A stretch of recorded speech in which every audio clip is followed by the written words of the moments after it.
Well, colleges are in turmoil. They're losing donors. And I want to bring in OutKick the Morning, Charly Arnolt.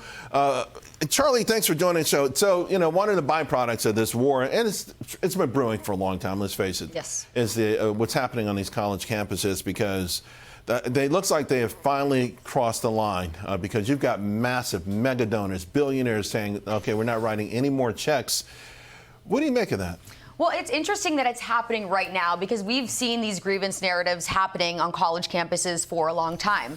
All of these universities, they're leftist hotbeds. So it's not that surprising, Charles. They talk about all the time anti-apartheid, anti-colonialism, indigenous people's rights, and this falls in that same vein. This time, though, they're framing it as if Israel is the big bad oppressor, Palestinians the innocent victim. So it really falls in the same lane. So it's interesting now that donors are starting to pay attention because students have been filing these grievances for a long time. But I think the greater problem is the fact that what do you really expect? Because as a country, we continue to import the Middle East in.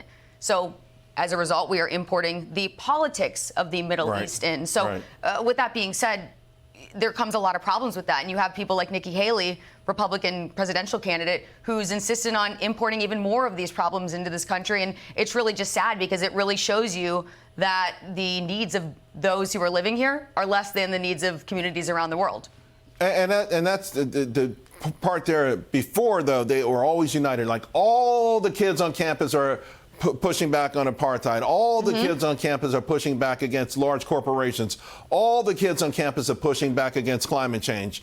All of a sudden, I think the idea that you would actually cheer on an organization that went in and the carnage, the destruction, the barbaric behavior, I think that was it. That broke the dam. Yeah, and I think there's a lot of people who are misguided, who really haven't done their research, and they're jumping into conversations and protests that they really have no part in. I think a lot of times in these universities, people feel the pressure to side. What do you make of then, like, writers and a lot of these folks in Hollywood, though, who are saying that Hamas was in the right, or at least showing sympathy toward Hamas? Well, I think that's the problem when you look at all of the imports from the Middle East that we have in this country. I mean, look at a place like Dearborn, Michigan. They're hosting pro-Palestinian rallies. By the day, they're going larger and larger. But their population is more than half Arab. So what do you expect? I mean, but Tilden Swinton, she's not Arab. Charles Dance. I mean, some of these, and the thing is, they have a fair amount of pull, right? In Hollywood. I mean, again, if you're 17, you're in college, and you're the first time you ever gone through anything like this, okay,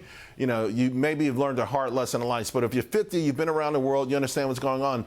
That part of the anti-Semitism story, I don't understand. I don't understand it either. I think there's a lot of sides to the story that a lot of people, again, don't understand, and they're just jumping into the conversation where they shouldn't be. And I feel that the issue here is they're always looking for a grievance, a narrative grievance, right? And that's where this is. They're looking at the Palestinians as the innocent victims again, and then they have to have an oppressor, and in their minds, Israel is the oppressor here.